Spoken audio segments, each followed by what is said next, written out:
Bon, c'était un peu vite ce SmackDown, non?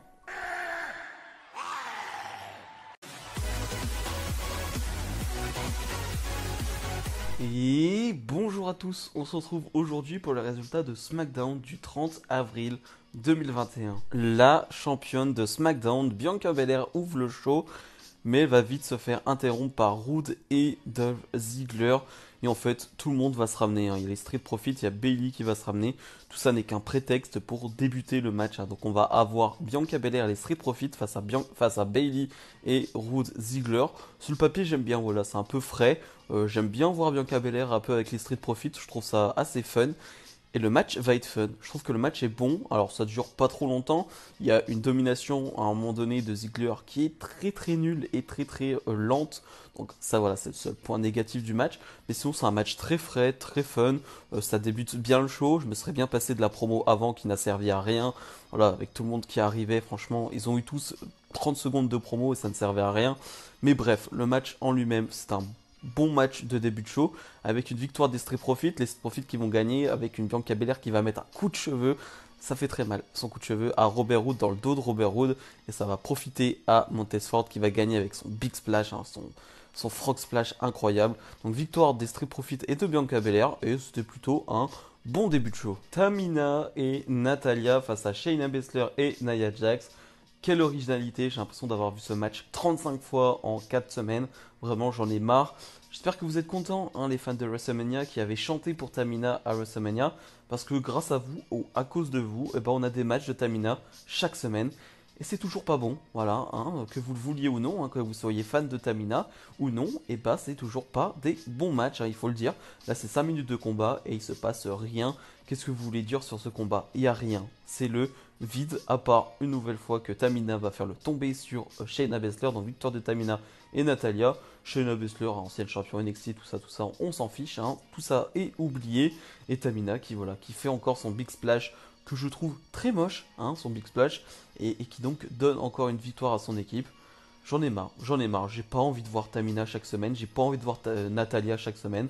Ça commence à m'énerver fortement. Petit aparté pour vous demander de vous abonner. Voilà, on est à 13-14 abonnés des 500 abonnés. Et ce serait incroyable pour moi d'arriver aux 500 abonnés. Alors n'hésitez pas à vous abonner si ce n'est pas encore fait. Voilà, je vous dis juste merci d'avance. Apollo Crews défend son titre intercontinental face à Biggie. C'est un match qu'on a vu plein de fois ces dernières semaines, ces derniers mois. Ce qui fait que le combat est bon, hein, si je dois parler des points positifs, hein, le combat est bon, hein, ça reste de la bonne action. On a deux bons catcheurs et je trouve que voilà, ça fonctionne très bien entre les deux. Mais bah, j'ai pas cette hype, hein, parce que ce combat, on l'a déjà vu, il y a eu un changement de titre, il y a eu l'arrivée du commandant Aziz, hein. Voilà, je sais qu'il a un nom, c'est commandant Aziz, hein, le grand monsieur avec Apollo Crews. Mais voilà, ça, je sais pas, j'ai perdu l'étincelle, j'ai perdu la hype pour ces deux hommes, en tout cas pour le combat entre les deux. Et surtout, après des fins de match comme celle-ci, comment veux-tu avoir de la hype pour la suite? C'est compliqué parce que le commandant Aziz va intervenir alors que Biggie allait possiblement remporter ce match. Donc disqualification, victoire par disqualification de Biggie, mais donc Apollo Crews conserve son titre. Et ça va être un bordel l'après-match parce que Kevin Owens va vouloir venir défendre Biggie, mais va se faire attaquer à son tour. Sami Zayn va attaquer Kevin Owens, mais Sami Zayn va se faire attaquer par le commandant Aziz. Donc voilà, on a peut-être une guerre à plusieurs qui se profile pour le titre intercontinental, et ça peut être cool, hein. Si par exemple à WrestleMania Backlash on pourrait avoir Apollo Crews face à Biggie, face à Zayn, face à Kevin Owens, c'est un grand oui, hein, ça pourrait être un match incroyable. Mais voilà, je trouve que c'est un peu trop un bordel et de faire que des matchs par disqualification, voilà, qui se terminent comme ça avec un commandant Aziz qui certes est impressionnant mais qui ne fait que des interventions sur les matchs comme ça peut vite être chiant, ça peut vite être redondant, donc attention quand même, parce que là je suis quand même à un point où ça peut me lasser. Le main event, et oui, déjà le main event, Roman Reigns défend son titre Universal face à Daniel Bryan. Si Daniel Bryan perd, il est banni de SmackDown. Donc du coup là il y a de gros enjeux sur ce combat. Et déjà on peut parler d'une chose, c'est nouveau thème d'entrée pour Roman Reigns. Et ça, je l'attendais vraiment parce que ça fait quelques mois qu'on nous dit que Roman Reigns aura un nouveau thème d'entrée. Lui-même nous l'avait dit en interview, j'aurai un nouveau thème d'entrée. On est en train de travailler dessus. Et bah il est fantastique. Vraiment, je le trouve incroyable. Celui du Shield, il est ancré dans notre mémoire, dans la tête, on l'a forcément en tête. Et Bon, je le trouve sympa, mais voilà. Il fallait peut-être changer. Et je trouve que là, il arrive et t'as l'impression que c'est. Il y en a beaucoup qui l'ont relevé sur Twitter. T'as l'impression que c'est le boss final d'un jeu vidéo. Vraiment, Roman Reigns c'est le boss final du jeu vidéo avec ce thème d'entrée. Et en plus, il arrive pas tout de suite. C'est-à-dire que t'as la musique qui part. Et il arrive peut-être 10-15 secondes après. Et ça, j'aime beaucoup. Et il arrive en mode ok, c'est moi le boss. J'arrive, les gars. Je vais arranger tout ça. Je vais battre Daniel Bryan. Je trouve ça incroyable. Vraiment, la musique, je la trouve assez folle. C'est une des meilleurs thèmes d'entrée qui est sorti ces derniers mois, ces dernières années, parce que on va pas se mytho, les thèmes d'entrée en ce moment sont pas terribles. Alors, ça me fait penser en 100 fois meilleur au thème d'entrée de Rollins en Messiah. Celui-là est 100 fois meilleur. C'est un peu dans le style de j'arrive en Dieu, voilà, mais sauf que celui de Roman Reigns est 100 fois plus réussi. Bref, donc on a ce combat. Je suis pas trop fan. Voilà, je suis pas trop fan parce que on est encore sur ce type de combat que moi perso je n'apprécie pas trop, mais ça c'est un goût personnel et je comprends que les gens aiment bien du fait que Roman Reigns va dominer trois quarts du combat. Voilà, il va être en domination totale, il va être en destruction totale.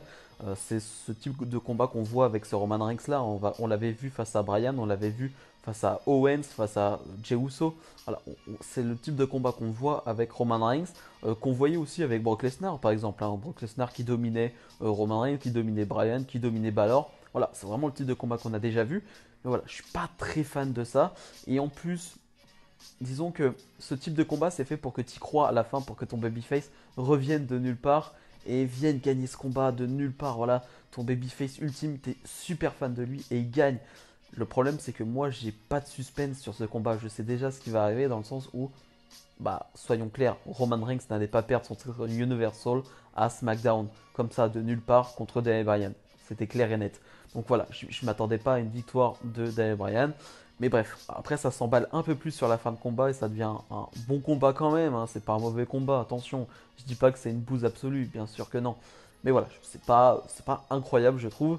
Et un Roman Reigns, il va faire évanouir Daniel Bryan et donc il va remporter ce combat. Et ce que j'aime, c'est qu'il n'y a pas d'intervention. Voilà, Roman Reigns qui gagne clean pour une fois, j'ai presque envie de dire, hein, parce que c'est pas souvent clean avec Roman Reigns. Donc ça, j'aime bien. Et Roman Reigns qui va faire son concerto, c'est-à-dire les chaises avec une chaise tapée dans la tête de Daniel Bryan, avec un Cesaro qui va venir. Et ça, j'aime beaucoup le fait que Cesaro vienne un peu défier Roman Reigns, mais voilà, lui va se faire attaquer par Jey Uso.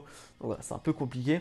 Et donc un Daniel Bryan qui se retrouve inconscient sur le sol et qui est donc banni de SmackDown. Quelle suite pour Daniel Bryan, ça je ne sais pas. Est-ce qu'il va quitter la WWE? Est-ce qu'il va être à Raw? Est-ce qu'il va être à NXT? Vous imaginez d'avoir un NXT? Ce serait incroyable.